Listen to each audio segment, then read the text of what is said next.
Para sa mga kwento ng pagbangon at pagiging kampeon ng mga atleta, ako si Jed Eva, ang current chairperson ng Nowhere to Go But Up Foundation. At para naman talakayin ng mga hamon at pagbabago sa industriya, ako naman si PG Galang, miyembro ng Nowhere to Go But Up Board of Trustees, and we are your hosts. Mga ka-sports, samahan nyo kaming pag-usapan ang mundo ng pampalakasan. Whether it's about historic events in sports, the changes and the challenges in the industry, or just to highlight outstanding athletes, this is the show for you. And this is where we talk about our love for the game, your one-stop shop for everything sports, athletes, and the leagues. We will get into the works and the ways. We will dive deeper into different stories for the fans, by the fans. This is TVUP, and we bring you Inside the Games. Magandang araw ka-sports, panibago na namang episode upang talakayin ng mundo ng pampalakasan. Alam mo, Pidge, aside from the athletes and the leagues and the media, and those who are in charge of operations of sports, I think it's time we highlight the different groups and organizations that support and keep the sports teams afloat. I can't agree more with you on that, Jed. Lalayo pa ba tayo? Isang halimbawa. Tayo. Di ba? Galing tayo sa Nowhere to Go But Up Foundation na tayong dalaway bahagi. So, alam na alam natin yan na mga panatiko tayo eh. Yeah, I think especially here in UP, I like to believe na malaki ang role talaga na ginagawa ng mga boosters and supporters sa buhay ng scholar athletes dito sa UP. Especially because in UP, unlike other schools and universities, we're the only public school that's part of the UAP. Hindi tayo katulad ng ibang schools dyan na, may private schools sila, they have their own funds for the athletes. Here, we have to do a little bit more to help support our athletes. Oo, kasi as a public school, ang ibig sabihin nun, gobyerno. Pag gobyerno, mahirap talaga yung una to raise funds. We have to contend with procurement, we have to contend with the bureaucracy. So hiling namin na manguna ang UP hindi lamang sa basketball, volleyball, or football, kundi sa buong mundo ng sports. But how do we do it? With the constraints that we have, being in a public school or a government setup. At sana samahan nyo kami sa pangarap na to, not just as alumni, upang ipakilala sa inyo kung sino ba ang mga alumni na tumulong sa atin para ang UP ay marating ang tuktok, kumbaga, ng pagiging sports, dominance in sports. Upang ipakilala sa inyo kung sino ba ang Nowhere to Go But Up Foundation, let's watch this video.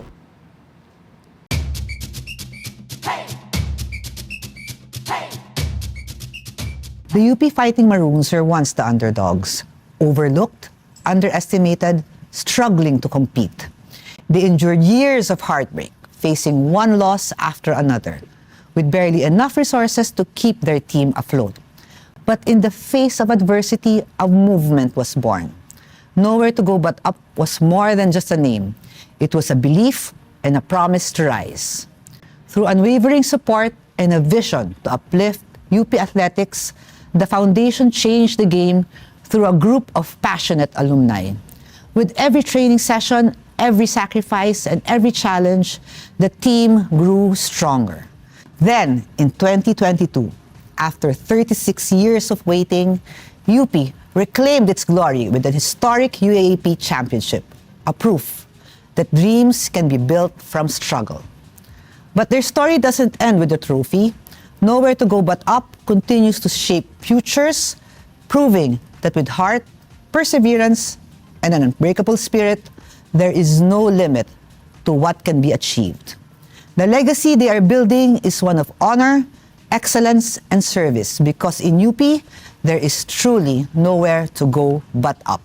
Yeah, that was really, that video brings back memories, but it just goes to show, we just really need a spark to make a change. I mean, we didn't do it by ourselves, Other alumni came in and pitched in.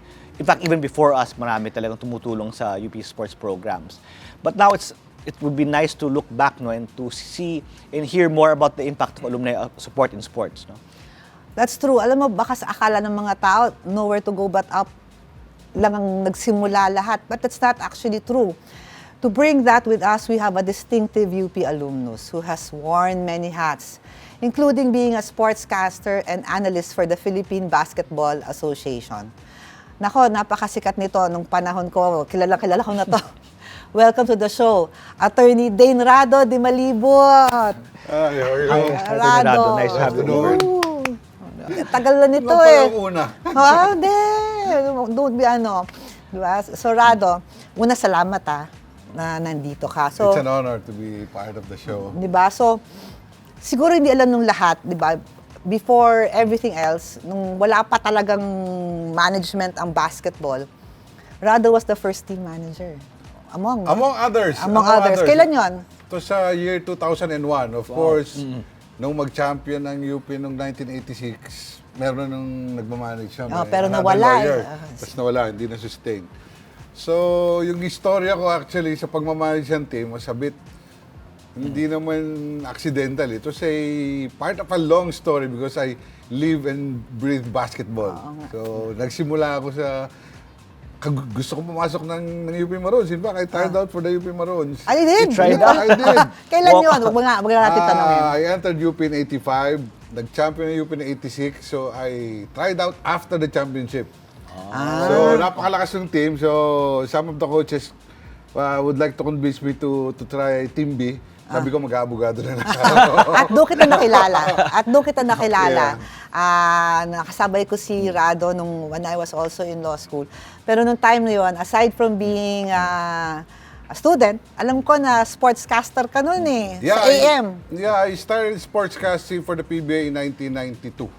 And I outgrew it, actually quit that in 2014. Sino sinundan mo? Si Joe. When Joe Cantada retired, that was the time I entered. Ako, hindi alam ng mga bata ngayon yan. So, mga nanonood, si Joe Cantada. Legend yun, legend. The best. The best, Up to now. Diba? So that is what, so talagang utak sports ka talaga, utak basketball ka noong panahon in fact, na yun. nung hindi nga ako natanggap sa Maroons, I continued supporting the UP Maroons. There were times na after the championship, dwindle na yung mga nanonood ng live games. You should realize, wala pang TV coverage during that time. Oo nga, it's AM ka nga eh. Hindi na nung UAP So, piling-pili lang ng mga games. Even when I managed the team in 2001, selected lang ang mga games na in the air. Yeah, that's true. So, Talaga, so you have to credit yung mga katulad namin na I would count, 18 lang kami taga-UP na nanonood ng mga games because talo na ng UP during that time. Kasi kami, no time na yun, nung nagsimula kami, 50 kami, kayo 18. 18, and the players would know us. And they would give us tickets because they know kami lang yung makikipagpatayan dun sa ngayon, iba na ang usapan tickets ngayon sa UAP pahirapan na yung Jet. tickets ngayon. Diba? So, ano yung sitwasyon nung pumasok ka? Actually, the president during that time was President Demenso. And President Demenso, kaibigan sa student movement, etc. There was a meeting at the Executive House and say, Rado, tulong ka naman. I was in government during that time. Sabi ko, why not? There was an informal manager during that time, a non-UP guy, by the name of Pico Gonzalez. Okay. So I joined him. At yung management na was very informal. Walang contract with the admin. We don't even have the rights to the ticket. So walang privileges. So anong ginagawa nyo nun? Dole out money. yun na lang. Because talagang madami pa ang kailangan ng team during that time. May mga, alam mo naman, dahil gobyerno ang UP, it's a state university, ang daming peculiarity nung halimbawa. Uniforme. Basic na uniform. Magsisimula na ang season, wala pa uniforme kasi gobyerno, kailangan pong ipabid ang uniforme. So, we have to come up with the uniform right there and then. So, dadating yung uniforme mo, second sem na, tapos na yung liga. Tapos na yung liga. So, may mga gano'n, like, dudonate ka ng bagong equipment, bibili ka ng mga bagong bola, meron ka pa ng mga deed of donation. Alam mo yun? So, you have to deal with those idiosyncrasies in dealing with government. So obviously these problems are still encountered by our teams, no, not only basketball but all the other teams. So you were there when alumni support wasn't all out, no? Now, when you see the alumni support now, do you think it's really been a game changer for the teams, especially the basketball team? Well, definitely. In fact, kung babalikan ko noong 2001, ito yung panganaginip ko. The alumni support will be this strong. Because during that time, the big schools, yun na yung alumni support. They have been very consistent with it. Of course, the big schools like Lasal, Ateneo, even UE during that time, even UST, yan ang mga consistent talaga sa alumni support. So, during that time pala, ako sana ganun din yung UP dahil tingnan mo naman yung listahan ng alumni. Kung At saka dami natin. Ang dami. At saka, hindi naman sa sino ba yung mayayaman sa lipunan? Sino ba yung mga politiko? I mean, these people, hindi mo naman kailangan ng malaki pera. I was just a humble government official during that time. When I was contributing some amounts, meaning, hindi naman kailangan ng malaki-malaki. You just have to show up para sa team. Actually, yung tatay ko kasi, he's a diehard Lasal alumnus, no? And he always, when I was in college, he used to needle me a lot because he used to say, how come all of the big-time alumni are from your school, but your teams can't seem to get any support? Did you somehow feel that way also when you were like, siyempre, noong you said 2001, nung nagsisimula ka, ano nangyari? Yeah. Bakit ganun? Same realization naman na ngayon eh. So, kaya ka nga matutuwa dahil ang UP, dahil nga sobrang iba't ibang walks of life, marami-rami ding mga grupo, including fraternities, including organizations, kultura. na gusto namang tumulong, kaya lang gusto nila ng exclusivity. So, isa yun sa mga nabutas ng nowhere to go but up. So, I'm very happy. But all the fraternities and all the organizations, all the corporations, are being one in the same goal to really support the sports program of the university.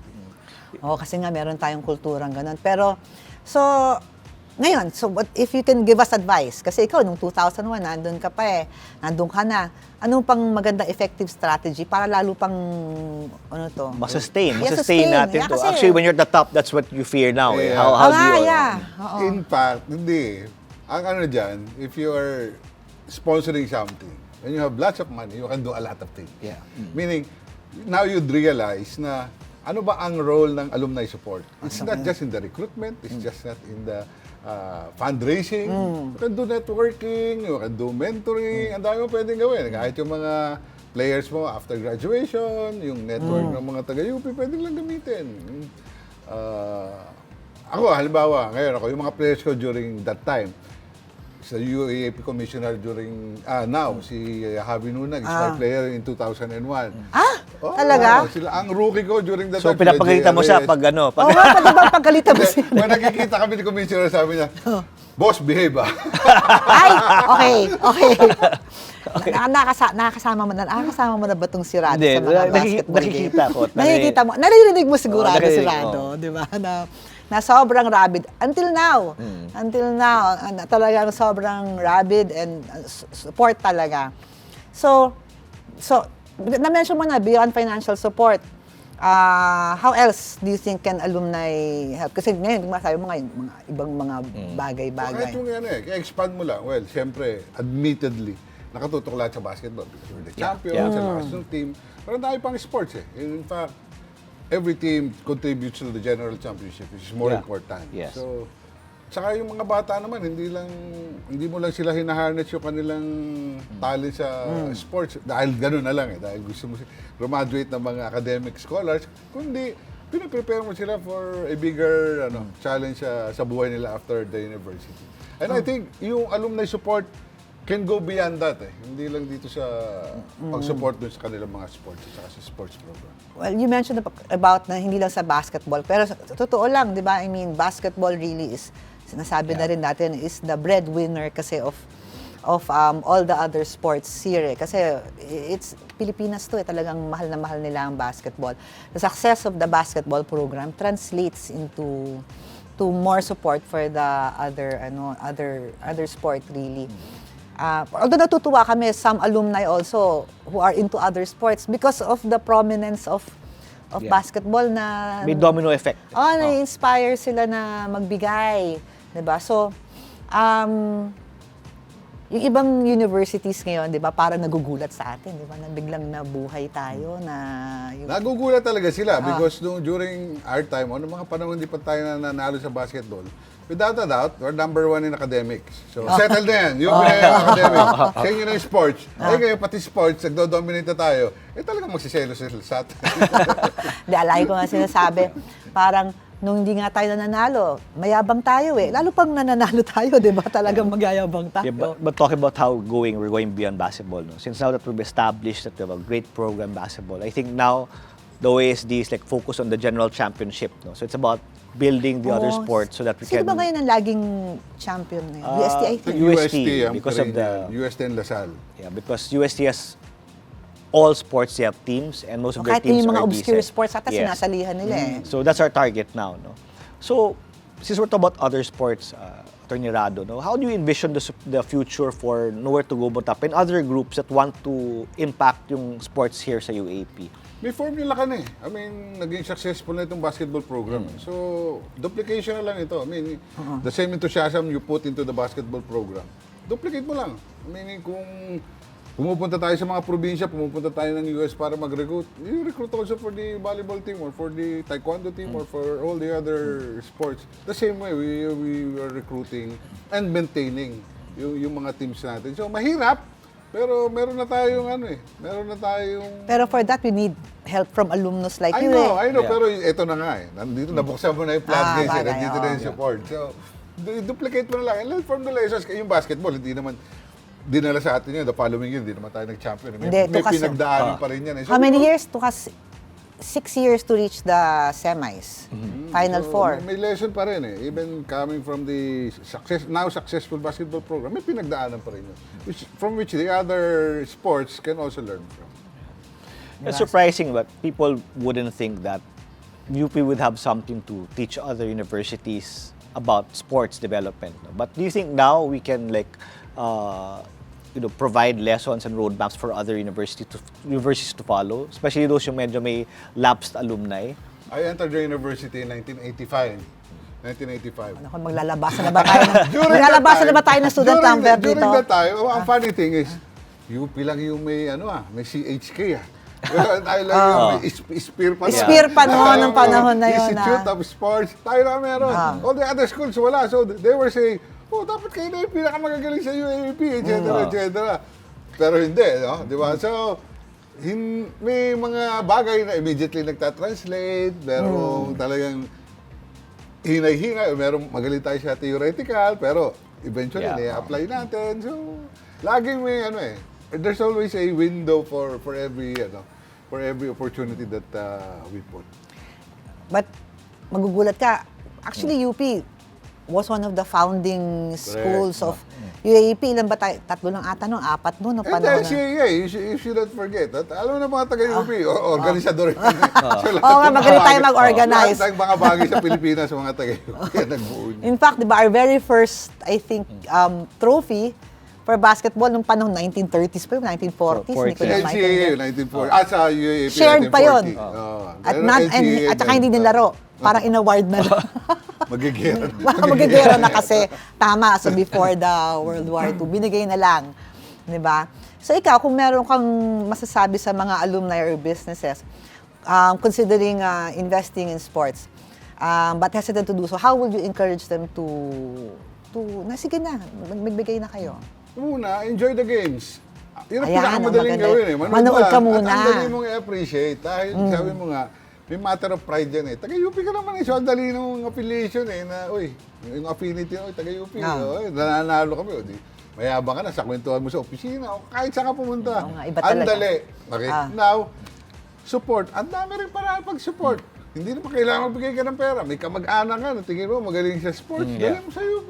Ay, madaming ganon. O kaya nga, di ba? So, hindi lang lahat ng mga bagay, kailangan lang ma-present din sa kanila na, halimbawa, Nowhere to Go But Up has this program, recruitment program, networking program, ganyan, fundraising program included. Yun ang mahirap.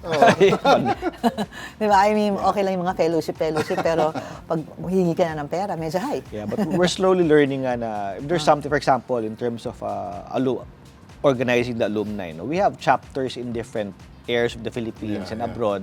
And even abroad, we hear about chapters who want to really sponsor particular teams. So this is something that we hope to develop moving forward. No? And these things make me feel proud about seeing the UP alumni rallying behind the school. But Attorney Rado, in your long career as a sport analyst and sportscaster, can you give one instance where you felt proudest of the growth of UP, whether it's a team or UP athletics as a whole? Ganito, hindi lang ngayong taon.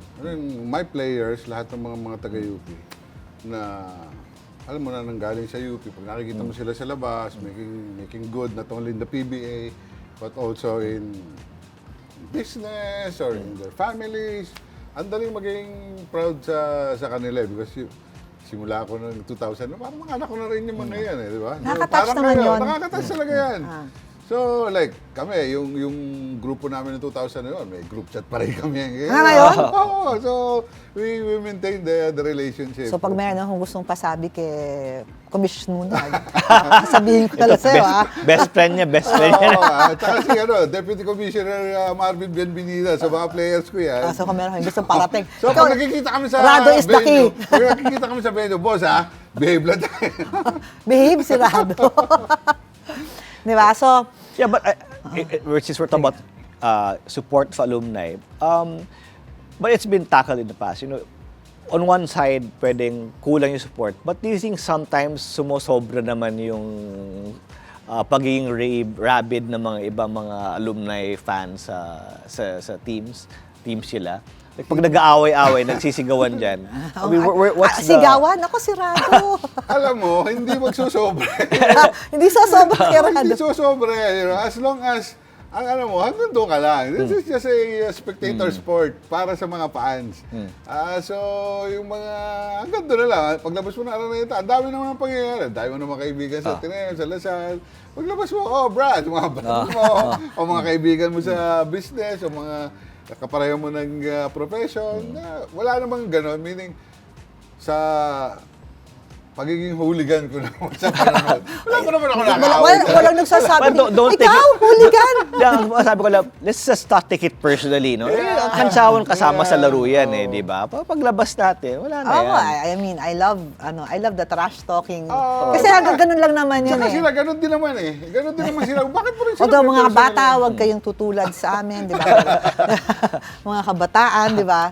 Pero it teaches you, parang tibay ng loob di ba? Na parang, pwede ka namang magmahal na hindi ka nakikipag-away. Uy, hugot yun. Diba?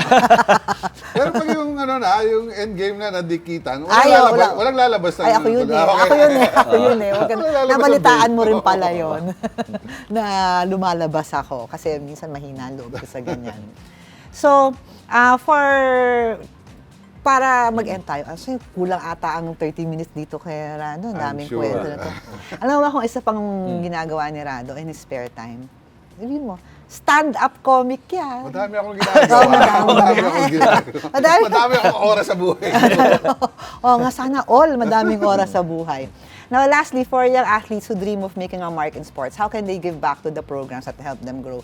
Tingin mo? Ganun din. Be conscious lang. Be conscious na alamin nila na palaging maraming pangailangan ng sports program ng UP. Lalo na UP. Especially UP nga, being a state university. Pag public school talagang all the funding you need, all the help you can give, talagang ibigay mo para sa university. Especially now, natitikman nyo na yung glory. Nagka-show nga bigla inside the games, di ba? Di ba? Diba, guest ka namin ngayon. Nararamdaman nyo na yun. Yes. Bigay lang ng bigay. Hindi masakit sa bulsa yan. So, pengen, Rado. Yeah, speaking of which, just to comment on that, I am glad that in other varsity teams, they don't give financial resource, they don't give funds, but they give their time, mga alumni ng teams pwede who naman. go back and they really guide the younger, the enrolled athletes, a lot of teams ganun sila nagsa-survive and nagsa-thrive, and it's really a good example of how they can give back. So maraming salamat, Rado. Maraming salamat sa inyo. Grabe, oo. Sana sama-sama na nating pagtangkubayan ng mga scholar, atleta ng bayan. Kasama ka, Rado, dun sa Of course. Yeah, I'd like to especially thank Attorney Rado. Of course, all of those alumni who watch the games and support our teams. Thank you very much, everyone. So, sana makita-kita tayo muli hanggang sa susunod na episode. Once again, this is TVUP and we bring you Inside the Games.